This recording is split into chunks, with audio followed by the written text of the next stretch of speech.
Olá, tudo bem? Meu nome é Rodrigo Luz e esse é o Viro Disco. E vamos continuar com a retrospectiva de 2015, falando hoje de 5 álbuns de música experimental ou alternativa.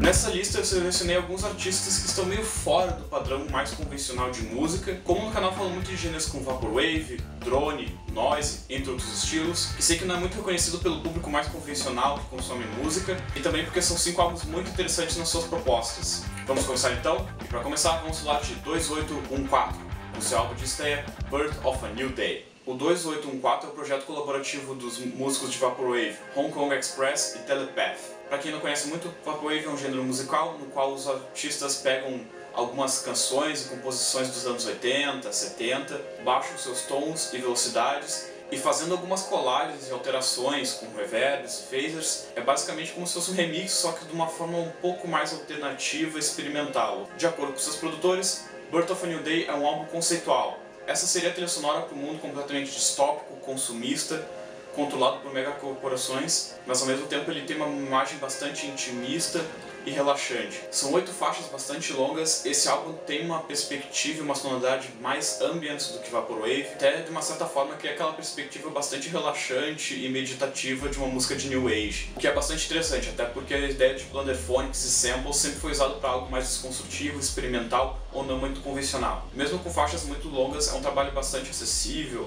relaxante, aquele tipo de música que tu consegue até meditar escutando, tem bastante texturas e detalhes em todas as faixas. E agora vamos falar de FF, do Flores Feias. Flores Feias é o projeto solo de Aline Vieira, que ela faz uma música com bastante influência de dark wave, shoegaze, mas também ela usa bastante colagens de som, minimalismo, uma produção lo-fi e alguns elementos de drone. Mesmo misturando elementos de gêneros tão díspares, a Aline aqui consegue criar faixas com um clima bastante sombrio, aquele ar de desolação, mas também tem um charme bastante sublime, seja pelas guitarras com alguns elementos de delay, chorus, shoegaze, o formato desconstrutivo de algumas colagens de som, ou a produção lo-fi em algumas partes também saturada, ou até mesmo o modo que a Aline canta e declama em algumas faixas. FF tem esse ar bastante solitário, mas ao mesmo tempo é bastante hipnótico e intrigante. É uma forma bem interessante de ver uma mescla de vários gêneros de música mais experimental e alternativa, unidos num projeto bastante único. Continuando a lista e ficando ainda no Brasil, vamos falar de Bemônio, com o álbum Desgosto. Bemônio é um projeto carioca, formado em 2012. Inicialmente era o trabalho solo de Paulo Caetano, e com a entrada dos membros Gustavo Matos e Eduardo Manso, o projeto se transformou numa banda e eles já têm uma extensa discografia até agora. Em 3 anos os caras já têm mais ou menos 10 lançamentos nas costas. O projeto aqui trabalha bastante com elementos de dark ambient,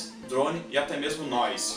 O grupo faz a obra ter uma progressão sonora bastante interessante, começando com faixas bastante minimalistas, bastante uso de atmosfera, ambiência, drone. As texturas vão entrando um pouco de forma silenciosa e conforme vai passando de uma música para outra, cada vez mais as músicas e as texturas começam a ficar bastante dissonantes, mais ríspidas, mais noise, e fica subindo nesse crescendo completamente caótico e perturbador, com uma narrativa sonora bastante semelhante a de um filme de terror. Esse álbum é mais do que perfeito para se começar a ouvir música experimental, porque ela apresenta esse microverso do lado mais obscuro do gênero e também para tu entender o porquê desses estilos de música e para que e como eles são feitos.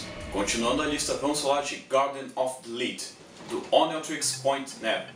Oneotrix Point Never é o projeto de Daniel Lopatin e por um bom tempo fazia música ambient com o uso de sintetizadores analógicos, criando uma música bastante relaxante e muito influenciada por nomes como Tangerine Dream. Por volta de 2011, o Daniel começou a experimentar bastante com colagem de som, Plunderphonics, e Garden of the Lead é o terceiro álbum que ele trabalha com essa perspectiva sonora. Aqui, ao invés de criar algo mais desconstrutivo como em R+7, ou uma sonoridade um pouco mais suave, como no Replica, nesse álbum ele começa a trabalhar bastante com música eletrônica, uso de sintetizadores e velocidade. Bastante parte com uso de sintetizadores e batidas eletrônicas super aceleradas, contrastando com alguns momentos de ambient. O álbum entra nessa montanha-russa super interessante, com faixas bastante atmosféricas, relaxantes, outras canções eletrônicas bastante imperativas e outras faixas completamente desconstrutivas, ou até mesmo tudo numa música só. E para finalizar a lista, vamos falar de Frozen Niagara Falls, do Prurient.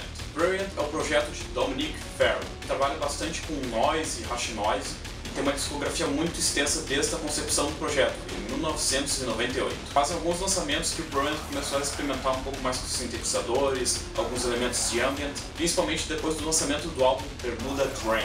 Frozen Niagara Falls, o Prurient se afasta um pouco desse lado desconstrutivo, ruidoso e agressivo do noise e tenta trabalhar um pouco mais com atmosfera e texturas. Aqui os ruídos brancos e distorções são usados como um instrumento para tornar a música mais agressiva ou mais intensa, até porque o álbum aqui tem um clima bastante dramático e cinematográfico. Muitas das linhas e arranjos que o Prurient faz aqui me lembrou bastante as trilhas sonoras do John Carpenter. Tudo aqui é bastante sombrio, prolongado, tem esse ar constante de suspense e desconforto. Nesse álbum ele também consegue flertar um pouco com o noise, criando faixas bastante agressivas, desconstrutivas, mas também com esses sintetizadores e synths ao fundo, tornando tudo um pouco mais orquestrado, calmo. Acho bem interessante como o Prurient consegue criar uma música bastante melancólica e melódica, ao mesmo tempo que ele consegue usar ruídos tão cortantes e agressivos ao ouvido, criando assim uma composição com um resultado final bastante conflituoso e contrastante e deixando uma impressão muito forte ao ouvinte. Essa então foi minha lista de música experimental. Gostou? Não gostou? Acha que faltou algum nome? Alguma coisa a acrescentar? É só deixar um comentário aqui no nosso YouTube ou na nossa página do Facebook. Nos vemos na próxima lista. Até mais!